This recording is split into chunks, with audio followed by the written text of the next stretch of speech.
Fala galera, então, isso aqui é a continuação da nossa aula sobre Augusto Comte, né? Enfim, até botei um PS na descrição do outro vídeo, que a pronúncia correta, né, seria Auguste, mas enfim, vida que segue.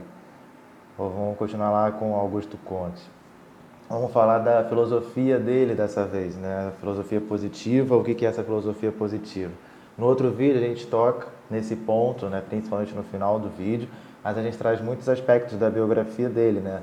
Porque é interessante para a gente compreender, para localizar o autor, né?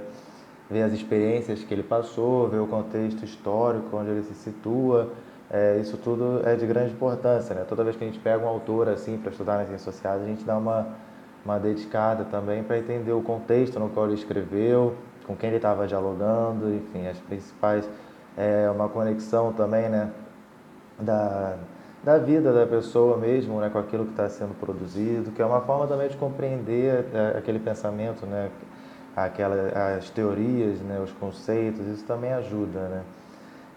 Mas principalmente entender o contexto histórico de onde a pessoa está escrevendo, né, que ajuda muito a gente ter uma compreensão daquele pensamento. Né? É um auxílio enorme do que você só ficar no que a pessoa escreveu.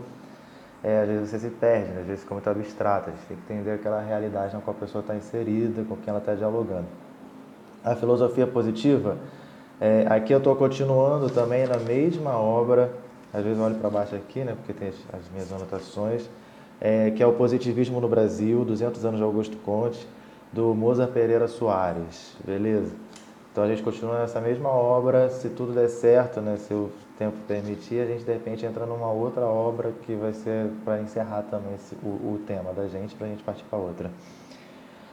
Filosofia positiva de Augusto Comte, então a gente tem a ideia de filosofia, né, e vai numa concepção de sistema geral de concepções humanas, né, que está inserido nessa ideia, né, uma filosofia quase aquela do filosofia eu quero uma para viver, né, de um sistema geral, e positiva que vai direcionar para uma forma especial, para uma forma específica de se pensar, lembrando, enfim, né, do último vídeo, né, que essa forma ela é fundamentada basicamente na ciência e ela busca se afastar de outras formas que sejam exclusivamente abstratas e metafísicas, né?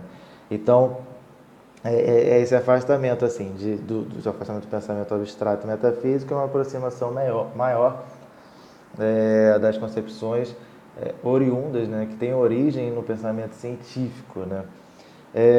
E nisso o Comte vai avançar e ele vai fazer um processo de tentar mostrar para a gente as mudanças no campo científico, né, que eles seguem principalmente três etapas, assim, né, porque a gente pode dizer, ou três estados teóricos, que são estados teóricos diferentes, que ele vai colocar o estado teológico ou fictício, o estado metafísico ou abstrato e o estado científico ou positivo.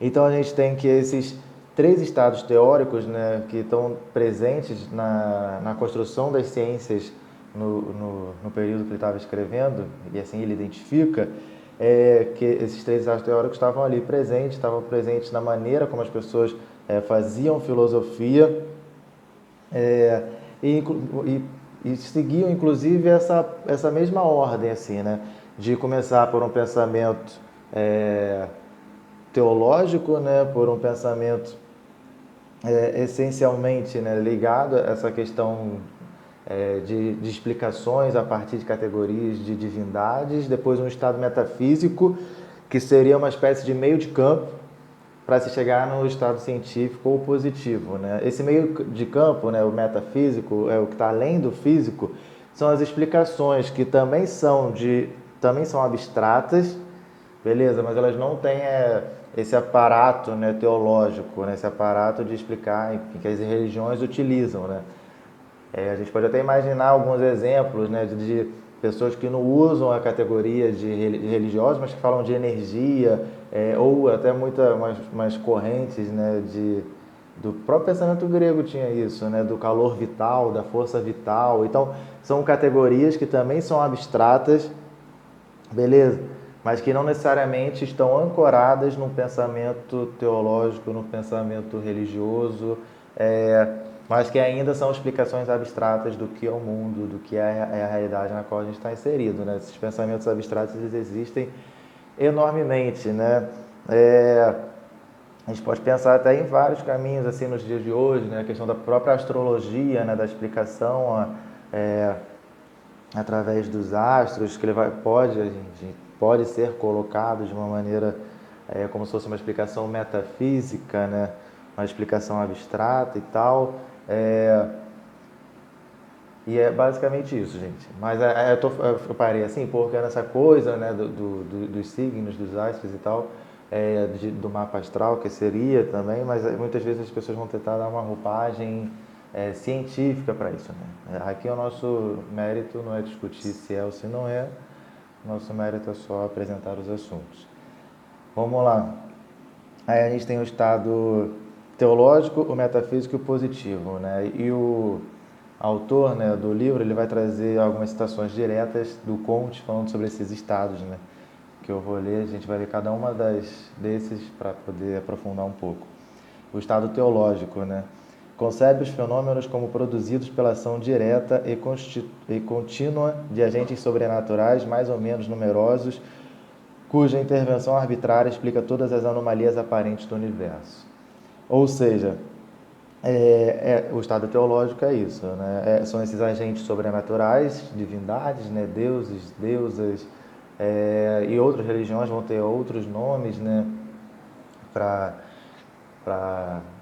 nomear, né? Os seus deuses, as suas figuras sobrenaturais, as suas divindades. E as explicações das coisas do mundo seriam a partir dessas figuras sobrenaturais, né? Seria Deus criou, um tal orixá criou, Alá criou. Então essas explicações seriam explicações a partir de categorias sobrenaturais, a partir dessas divindades. Aí depois a gente vai, com o tempo, né, a gente sairia desse estado, né, teológico, inclusive, né, a gente vai colocar isso mais para frente, esse estado teológico ele vai dividir em algumas partes, mas vamos deixar as coisas cada um ao seu tempo. Daqui a pouquinho a gente vai chegar aí. O estado metafísico, que no fundo, né, mais do que, aí ele coloca, não é no fundo mais do que uma modificação geral do primeiro. Os agentes naturais são substituídos por forças abstratas, né? Os agentes sobrenaturais. Então a gente tem isso, né? A gente substitui essas divindades, né, e tal, que são responsáveis por explicar as coisas do mundo por outras coisas abstratas, né? E lembrando, assim, as coisas abstratas é porque a gente coloca muitas vezes de coisas abstratas, né? Das forças que regem o mundo, das energias, são explicações que ainda não estão dialogando, enfim, né, com o campo que de fato vai trazer à tona a realidade concreta das coisas, que para o Comte seria o campo positivo, o campo científico, né? Mas vamos lá, o estado positivo. Abre aspas. O espírito humano, reconhecendo a impossibilidade de obter noções absolutas, renuncia à busca da origem e destinação do universo e a conhecer as causas íntimas dos fenômenos, para se empenhar unicamente em descobrir, pelo uso bem empregado do raciocínio e da observação, suas leis efetivas, quer dizer, suas relações invariáveis de sucessão e semelhança.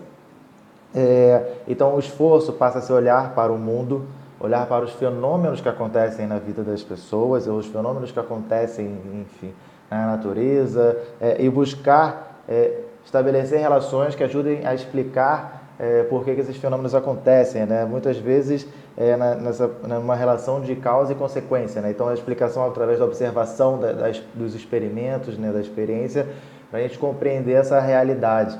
Então a ideia é essa, né? Que tem certas coisas, que é até interessante isso, né? Que são impenetráveis, são desconhecidas, inalcançáveis, né? E o Comte ele meio que coloca, tá, e sempre serão. Essa é a própria ideia, por exemplo, para pensar na explicação sobre divindades, várias pessoas têm essas discussões no seu cotidiano, de existe, não existe, você acredita, não acredita, enfim.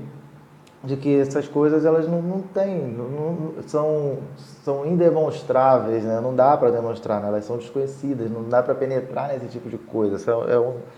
Até porque se você olha, né? Aí eu já estou trazendo, não para o que ele está colocando, mas você olha para diferentes culturas, aí, então são diferentes deuses, diferentes crenças, né?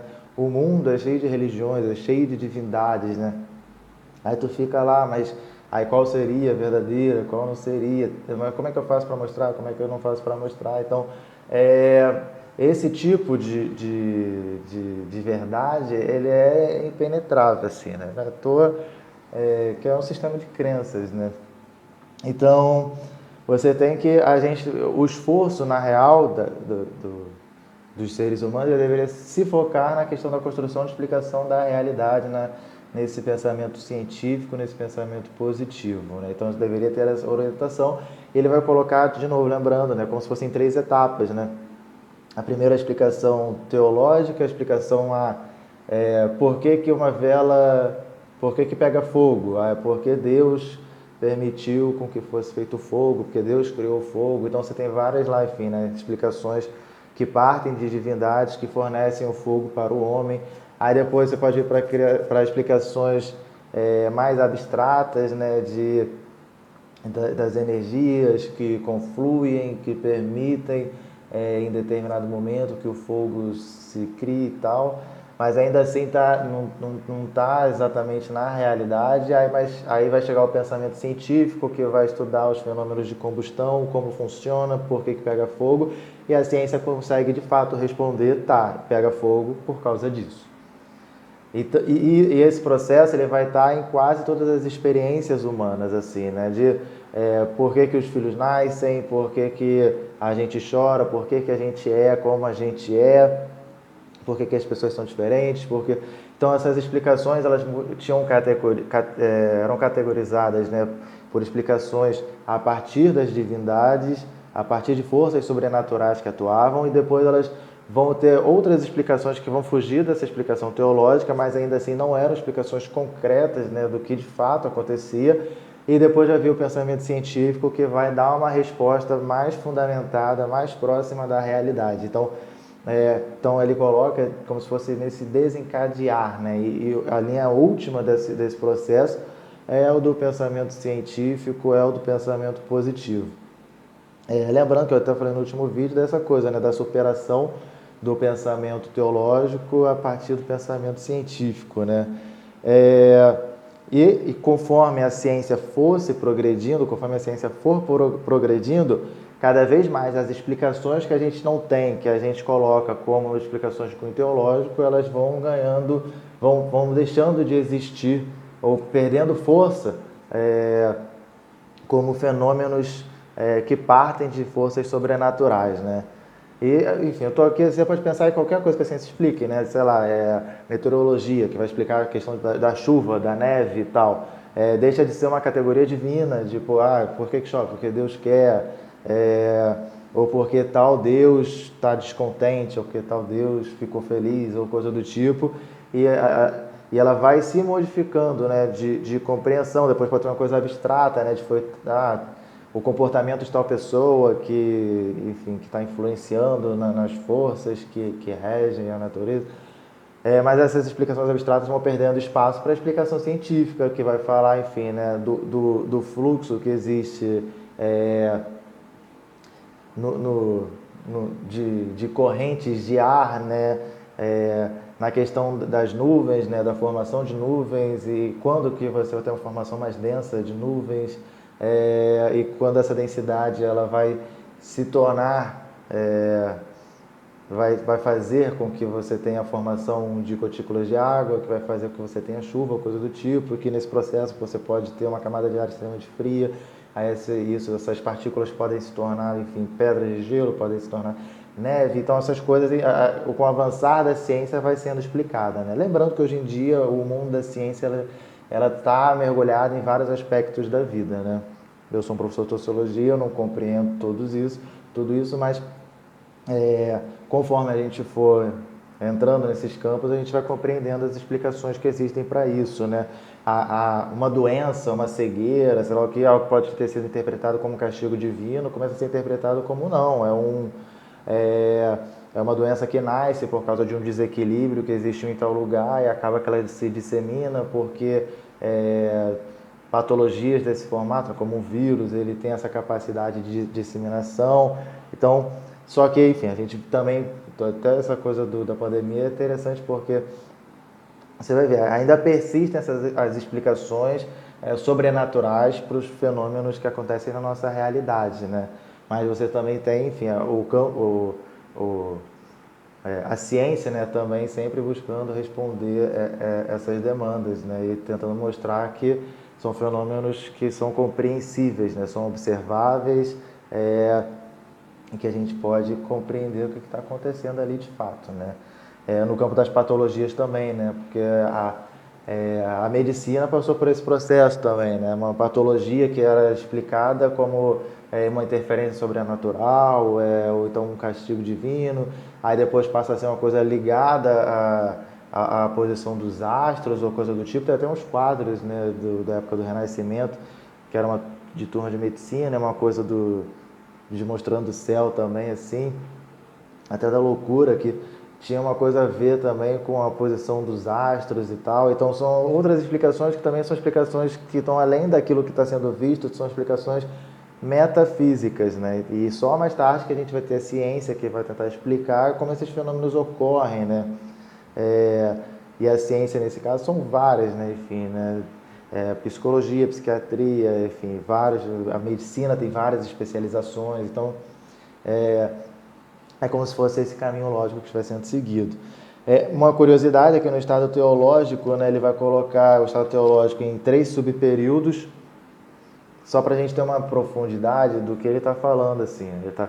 Ele coloca esses 3 estados, né, o metafísico, o teológico, o metafísico e depois o científico, como se as ciências fossem seguir essa lógica, a filosofia seguir essa lógica. Mas aí cada estado desse ele vai problematizar, né? Por exemplo, no teológico, ele problematiza o teológico em 3 subperíodos, né? O período do fetiche, o politeísta e o monoteísta, né? O do fetiche seria você imaginar aquelas civilizações que vão pegar uma pedra e vão falar que Deus está naquela pedra, vão pegar algum objeto e tornar aquele objeto algo divino e fazer um culto àquele objeto, né? Um totem, né? Então ele coloca essas etapas, né? Então é o do fetiche. Aí depois você vai ter uma etapa, né, que já não vai estar mais nos objetos, mas vai ser algo de uma divindade, né, que está presente, que está no meio e tal, mas que não pode ser vista, mas mais ou menos como a ideia de Deus, né, que muita gente reproduz no cristianismo, assim, né, aquela coisa que onipresente, onipotente, que está aí, né, mas que não pode ser vista, não a gente vai ter lá que a gente vai sair, né, do fetiche dos objetos e vai entrar no plano dessas divindades sobrenaturais, né, que estão no lugar e que acabam interferindo na vida da gente e tal. Só que esse próximo estado do fetiche vai ser o que ele vai chamar do estado politeísta, né, ou seja, vão existir várias divindades. Então você vai ter uma divindade que vai fazer chover, uma divindade que vai fazer florescer, uma divindade que vai estar relacionada às doenças. Ele cita até no Império Romano, né, a divindade relacionada à questão de permitir que a pessoa cresça, que tenha uma estatura maior, uma divindade responsável por fazer que as pessoas sejam mais fortes. Então, para todos os campos da vida, praticamente, você vai ter uma divindade responsável por aqueles campos da vida, né? Então esse fenômeno politeísta vai ser isso, né? Vai ser as explicações das coisas da vida a partir de diferentes divindades. Só que ele vai colocar que nesse politeísmo você vai ter essas várias divindades e acaba que com o tempo algumas divindades vão concentrar mais poder do que outras. Então essas divindades vão ganhar mais notoriedade, né? Vão ganhar mais destaque do que as outras. E vai ser formada uma espécie de hierarquia entre divindades, enfim, né? Uma divindade que chama mais atenção do que as outras. Se vocês pararem para pensar sobre, enfim, outras religiões que têm vários deuses, vocês vão ver que geralmente tem sempre um deus, né? Ou uma figura, né, divina que é mais conhecida, né? Que tem uma centralidade maior. e ele vai falar que esse fenômeno vai conduzir ao monoteísmo, né? As religiões que possuem um único Deus. Então a gente vai sair do fetiche, vai passar pelo politeísmo, vai chegar no monoteísmo. Então esse próprio estado teológico ele segue essas etapas também, né? E é basicamente esse caminho que a gente vai seguir no estado teológico, e depois a gente vai entrar no estado metafísico e por fim a gente vai cair no estado positivo ou científico, né? Então, o que o Comte vai colocar é que não dá conta, né, da explicação dos fenômenos reais. Ou melhor dizendo, até dá conta, mas dá conta de uma maneira fictícia. Né? Então, eu quero falar de teológico ou fictício, porque não explica de fato. Beleza? O que vai explicar os fenômenos é a ciência. Beleza? Então, a filosofia positiva é buscando essa explicação de fato dos fenômenos que seriam as explicações científicas, né? E essa explicação, ela permeia todos os campos, né? Todos os domínios da realidade da gente. Do campo da natureza, da explicação do funcionamento, né? De por que uma flor, por que uma planta dá flor, por que a abelha vai naquela flor, por que a natureza é como ela é, por que chove, até mesmo dos astros, né, de por que tem sol, por que tem lua, o que é o sol, o que é a lua, o que são aqueles outros pontinhos brancos no céu, até dá conta mesmo de falar que existe, né, outros planetas, que até isso já boa parte da história da humanidade, faz pouco tempo, né, que se chegou nessa concepção de que existem outros planetas, outros astros. Então, essas coisas, né, relacionadas, né, à natureza, ao mundo e até mesmo ao extraplaneta, elas vão sendo explicadas com o passar do tempo, né? Então, a ciência tem essa capacidade. Ele vai colocar até uma coisa que eu acho muito curiosa, que o pensamento, né, a filosofia positiva, né, o pensamento científico, ele tem essa capacidade de antecipar os resultados das operações em todos os domínios da natureza, ou seja, essa capacidade de adentrar em todos esses campos. Então, de tudo que acontece, a gente pode buscar, enfim, né, assim, os campos científicos vão buscar interpretar aquilo, conhecer aquilo, observar, fazer experimentos, buscar respostas para aquilo. Então, é possível sim, a partir da análise científica, antecipar todos os domínios da natureza. Lembrando, né, que ele estava olhando num estado de evolução onde o pensamento científico está ganhando cada vez mais força, né? Mas na época dele o pensamento científico ainda estava bem atrás do que é hoje, né? Então hoje a gente tem ainda muito mais coisas explicadas. E aí só no exercício de imaginação, imagine daqui a 200 anos a nossa capacidade de explicar as coisas que a gente vive, né? As coisas que a gente assiste e tal, né? A nossa capacidade de explicar os fenômenos da natureza.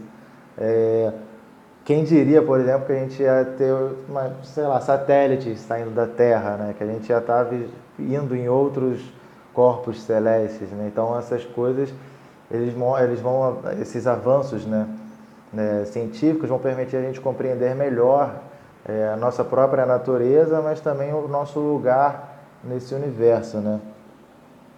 Só que ele coloca, né, os resultados das operações de todos os domínios da natureza, desde o mais simples, como na matemática, até os mais complexos, que são os sociais. Então tem isso é muito curioso no Comte também, né? Que essa coisa de ele aponta, né? À toa que ele vai colocar ciências sociais, na física social lá no topo, dentre as outras ciências, porque ele vai falar isso, né? O ser humano e as relações estabelecidas é um campo extremamente complexo, é um dos mais difíceis de se compreender. A gente compreende com facilidade porque que um objeto pega fogo, por que outros não pegam, porque um conduz eletricidade, porque o outro não conduz. Mas a gente tem uma dificuldade muito grande de compreender os seres humanos, as relações que eles estabelecem, as coisas que passam na cabeça deles, porque eles sentem o que eles sentem. Então, essa complexidade do ser humano chama muita atenção do Comte, né? Então, e de fato, né? Eu acho também que o ser humano é um serzinho extremamente complexo de se compreender, mas vão surgir uma gama de ciências que vão fazer esse esforço, né? Não só no período dele, mas mais para frente, né? Algumas até estão aqui no outro vídeo, tem a sociologia, antropologia, psicologia, neurociência. Então, vários aspectos, né, do ser humano, né, que estão ligados ao seu comportamento, à sua moral, às relações que ele estabelece, né, ao seu sistema de crenças, por que sente o que sente, como sente. Então, você vai ter vários campos científicos que vão buscar responder essas demandas. O Comte ele vai continuar, né, vai fazer uma certa classificação das ciências. Ele vai separar em dois grupos, né, uma que algumas ciências que dizem respeito ao mundo, né, ao mundo físico e também ao mundo celeste. Aí seriam matemática primeiro, astronomia, física, química e biologia, que dizem respeito a esse mundo físico. E depois, outros dois campos, totalizando 7, né, uma espécie de classificação das ciências, que seriam disciplinas de exame da sociedade do homem, né? Que aí seria a física social, que mais tarde vai ser a sociologia, a antropologia, que é a ciência que vai estudar os comportamentos humanos, né? Antropos foca mais nos indivíduos, e a psicologia também, né? Só que a psicologia na época dele ainda estava muito conectada a ideias metafísicas, né? Então, lembrando, depois que vai vir outros expoentes da própria psicologia que vão aprofundar todo o conhecimento, né, que vão se tornar os grandes ícones por muito tempo, que ainda são, tipo Freud, tipo Jung, tipo Lacan. Então você vai ter que essas ciências vão ser as ciências que vão se debruçar sobre o exame da sociedade e do homem, né? Então é isso, né? Então ele está tentando pegar as ciências e mostrar essa abrangência de compreensão, né? Do mundo da natureza, do mundo extra-planeta, do mundo das relações humanas e do homem mesmo, né? E esses campos eles vão se aprofundar e vão meio que quebrar, né? Toda a lógica de explicações teológicas a partir de seres sobrenaturais, de divindades e explicações metafísicas que não são apoiadas na ciência, na experiência, na observação. Essa vai ser a perspectiva dele. Lembra que ele está ali no processo, Revolução Industrial, a ciência está avançando pra cacete. Então isso é importante da gente ter em mente também, que ele está vivenciando aquilo, processo de transformação bizarramente acelerado. E lembrando também que com o passado, ele está escrevendo isso em 1830, né? Então quase 200 anos depois, olha o quanto a gente já caminhou, o quanto que a gente já avançou. Então esse processo, ele continua, né? Pode até gerar reflexões na gente na própria relação entre ciência e religião, né? De como ela foi sendo alterada com esse passar do tempo, de como foi esse choque, né, entre aspas, assim, né? Porque de uma ciência que é oposta à religião, mas ao mesmo tempo a religião que busca criar um diálogo com a ciência e a ciência que busca criar um diálogo com a religião. Então, existem vários caminhos que foram seguidos por aí. E falando em caminho, ele vai apontar também, né, caminhos para a mudança na sociedade da gente. E o Comte ele vai ter uma perspectiva, né, de que as mudanças sociais elas não viriam de grandes rupturas. Ele é um cara que é muito pouco crente nas grandes rupturas, seja, enfim, uma ruptura revolucionária ou simplesmente golpes de Estado. Ele acha que isso não dá conta. A mudança, ela de fato só acontece através de um processo, né, de um caminho através da educação, e no caso dele, a educação positiva. Lembrando que eu falei na biografia dele, né, a questão do ensino católico obrigatório, que passou a ser em 1808, lá na França, né, e tal, no liceu que ele estudava. Então a gente vai ter que ele vai colocar que a educação é um veículo de mudança, mas não é qualquer educação, é uma educação que ele vai colocar como educação positiva, ou seja, mais voltada para as explicações científicas, menos metafísicas, menos teológicas, né, digamos assim. Ele vai inclusive começar um projeto, né, de educação também. Curiosamente, que eu achei bem curioso mesmo, o primeiro curso, né, seria um curso de astronomia popular. Aí, por que a astronomia popular como pontapé inicial, como ponto de partida, né? Isso é muito interessante, que a ideia dele era tirar o planeta, né, desse plano da divindade, né? Era colocar o planeta com explicações científicas de por que esse planeta existe, por que ele é do jeito que ele é. Lembrando, né? O planeta, enfim, ele estava muito colocado no campo da criação divina, né? Foi Deus que fez assim e tal. Então, a astronomia podia libertar, né, enfim, o homem do seu orgulho antropocêntrico, né? Podia libertar o homem dessa crença, né, de que ele é o centro de tudo, de que foram divindades que criaram esse planeta para que ele pudesse habitar nesse planeta. Então é por isso essa coisa da astronomia popular, né? Que eu acho muito curioso. E até hoje, né, enfim, né, essa coisa da criação do mundo, da natureza, ainda está muito conectada ao campo das divindades, né, ao campo do sobrenatural. E a ideia dele era colocar isso no campo da ciência, né, no campo do positivismo.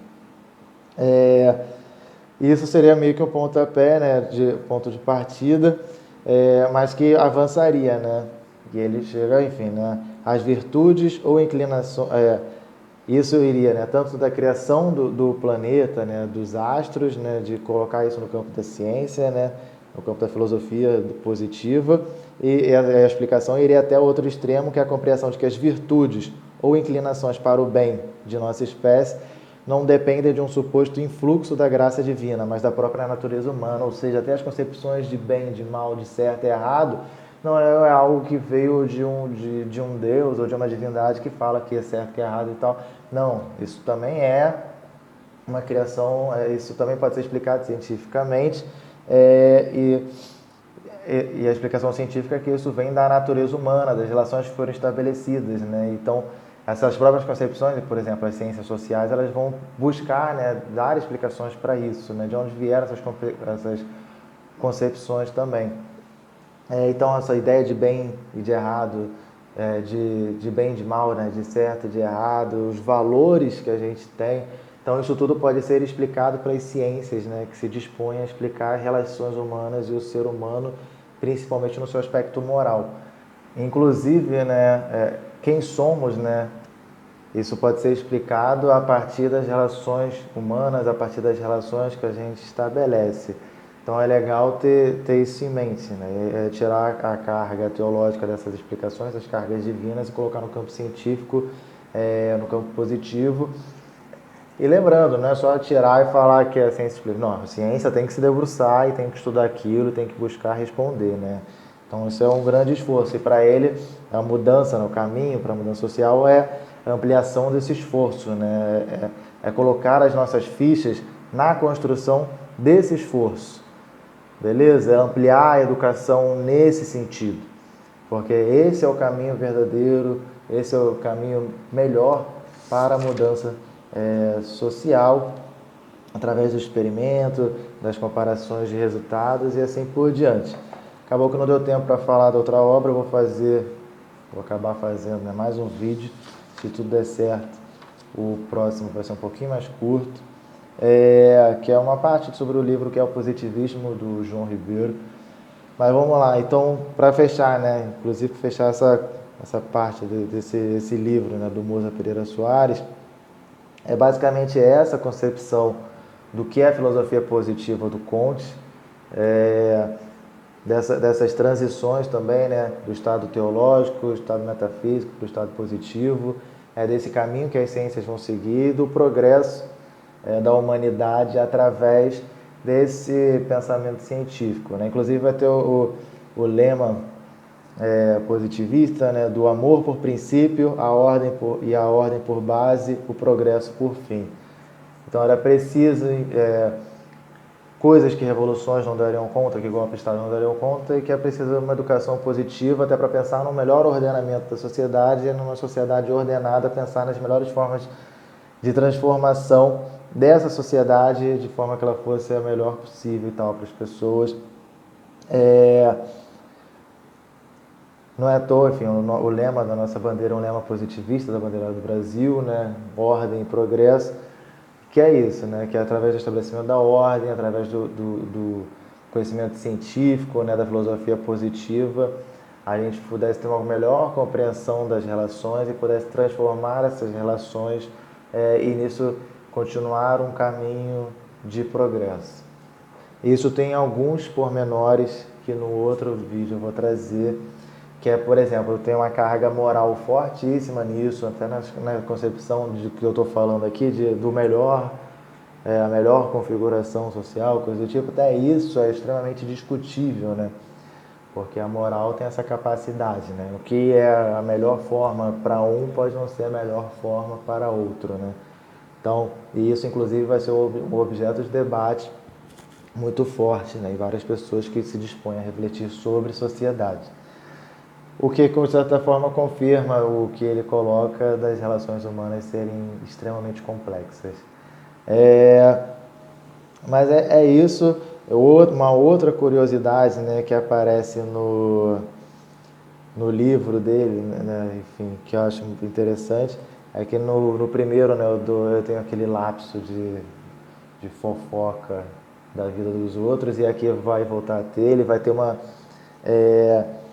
tem algumas curiosidades, né, que eu também descobri lendo, assim, né, que de um outro grande filósofo chamado Stuart Mill, que também auxiliou o Comte financeiramente, então é legal para a gente ver essas relações que estão sendo estabelecidas.